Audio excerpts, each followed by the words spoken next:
Beep, beep, beep, beep, beep, beep, beep, beep, beep. Here's a good one. Right? If you can buy me a coffee, buy me a coffee. Bloody YouTube demonetizing my stuff again. If you can buy me a coffee, buy me a coffee. Right? It'd be great, wouldn't it? It would help. Yeah. Oh. Tory Party conference. They've actually produced graphics and stuff saying we're getting the woke out of science. So important, you know, right? That this has been so important to me. The science aspect, my worry about science has been what I've been fighting for the last 4 or 5 years. The crap from Sheffield University, the crap from Manchester University, the crap from all the universities about, you know, and the EDI and all that rubbish, right? But Tory Party conference, they've even got like little booklets. Getting the woke out of science. It's just cracking. We're coming for you. And we ain't going to stop until you're gone. Ooh.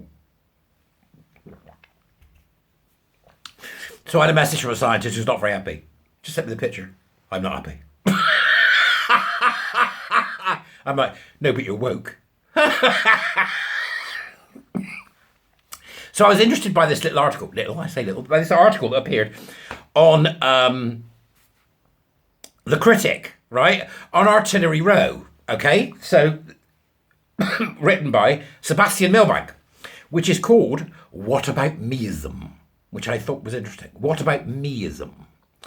And it's British politics is afflicted by a hatred of normality, which I thought was a great byline. At this point, Sebastian says, it follows a script. First, a prominent figure says the most offensively obvious thing you've ever heard. Speech marks. We need to have more babies. Speech marks. Can't say I'm on board with doing that. But look, that don't mean I'm not on board with having more babies. We do need to have more babies. Just don't expect me to do it. Can I just stop you there? Or, for example, speech marks again, the family is the basis of society. Yep, no surprise there. Unless, of course, your Black Lives Matters, in which case the family is the enemy, right? What do you mean you don't believe me? Not done your own work? Right, okay. Antisocial behaviour ruins lives. You say that now and people go mad. Antisocial behaviour ruins lives. How dare you pick on my child? Ideally, children should be brought up by their biological parents. Why is that a thing that bothers people? It's the absolutely optimum situation. Right? Absolutely optimum situation. It doesn't mean it's going to turn out right. It's just the optimum situation from day one, if possible. Why is that controversial? Then comes the anger. Boy, it says here, people are angry. How dare a public figure say something so offensive?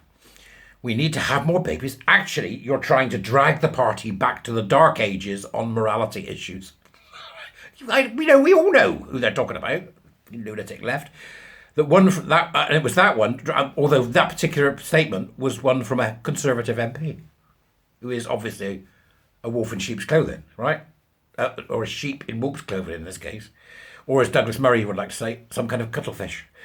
Think the heterosexual family is the basis of society? You're making thinly veiled anti-LGBTQ plus comments, or what, the trans nutters would call a dog whistle, right? Do you believe antisocial behaviour is bad? You're racistly targeting people of colour. They're so moribund in their responses. Think that being brought up by your biological parents is the ideal? You don't represent the values of modern people. I love it. This is great.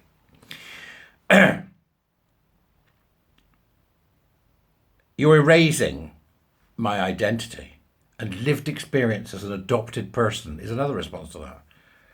You're attacking single-parent families.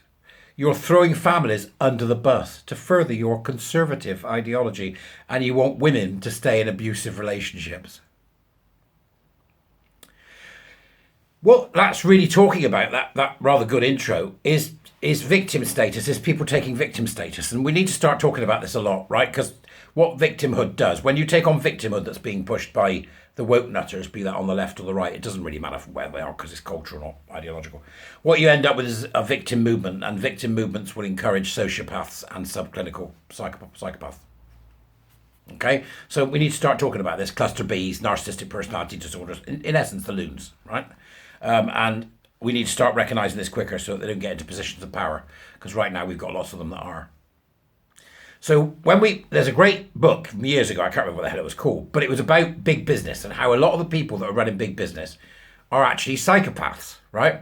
They're not as in Hannibal Lecter, not him, right? They're not Hannibal Lecter, right? And they're not, Buffalo Bill, puts the lotion on its skin or it gets the hose again. They're not either of those things, right? But they have what we've seen, I suppose, as subclinical psychopathy, a tendency towards psychopathy. And it makes them good business people, and therefore they run successful companies in very large arenas. They're very driven, right? And this guy that was actually investigating it found out he was one, but never knew, right? So it's that type of thing, yeah, right? So if you run a business on meritocracy, must win, must get where you want to go, that's what you encourage. What happens when you run a business based on victimhood? Who ends up at the top? Think about it. It's not difficult. And what we've got here is Sebastian saying that when it comes to all this business, people say about as if there's no such thing as the ideal solution, he calls it whataboutism. It's when praising one thing is taken as a denunciation of every other type of that thing. Well, I call it queering. Right? And queering is a narcissistic obsession. Queering is a very a sort of individualistic, dark individualism. The dark individualism of queering. Oh, I'm having that. Sounds quite good. He calls it whataboutism. What about meism? It's when praising one thing is taken as a denunciation of every other type of that thing. Think having babies is important? You hate people who can't or won't have them. Think biology matters? You hate everyone in a non-traditional family. Miriam said we should celebrate traditional families and support them in the tax system. She said this about the adopted parents, gay couples, ethnic minority. It goes on, right? So we're talking about Miriam Cates here, right? The very thing they claim to reject, that two-parent married heterosexual families with biological children are the social norm and what most people aim for or hope to have, lurks in the oppression they claim to experience when such families are praised or advocated for. It's not merely that they fear being excluded, they implicitly recognise that such families are historically normative. Naturally, these families ought to attract the bulk of resources and cultural representation in a democratic society. In the romantic bohemian vision of progressive change, however, families should become even more diverse. It's not enough to recognise non-traditional families as worthy of protection and toleration. They're part of a cultural vanguard of positive change. Policies aimed at specifically helping traditional families is thus seen as regressive. I'm not going to read you it all because they've taken the time to write it. Go read it, right? Okay, so I've had this out with loads of people. Years ago, there were times when I felt like that. Screw them all, these normals. And it's often the reaction to somebody who has suffered from persecution or suffered from a hard or tough life for whatever reason, in my case, for being a bit, puffery, right? But I had a hard time. I don't know what it was like 50 years ago. Right, let's talk about that. I had a hard time, right? These people haven't had a hard time, they're all middle-class wibblers. Now, so from that perspective, we also know that we've got a population problem. Right? Now, there's a group of people that are telling us, like these extreme environmental nutters, that we need to depopulate.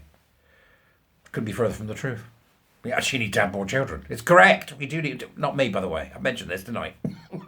We need to have more children, right? So we're going to have to say things like this. And maybe what we'll do is incentivise having families.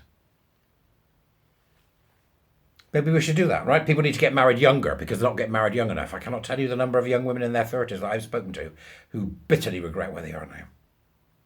Good careers, no family. And they bitterly regret it. That doesn't make me a right-wing regressive idiot. That makes me somebody who recognises that people make choices that sometimes they've got wrong. Right? Mary Harrington's been doing the work on this, hasn't she?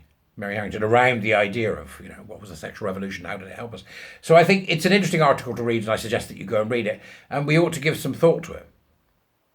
Because what that individual who wrote that article calls what about meism, I just see as simply queering. That's what they're doing. They're queering. Let's not do the heteronormative. Let's do anything but the heteronormative. They'll be saying that while the world burns because they've screwed up society so much. There's a reason why we got where we are and the structure of society is what it is, and that's 1,000 years of trying to work it out. And they want to walk in the door and change that, just like they do science, just like they do everything else. They want to queer everything.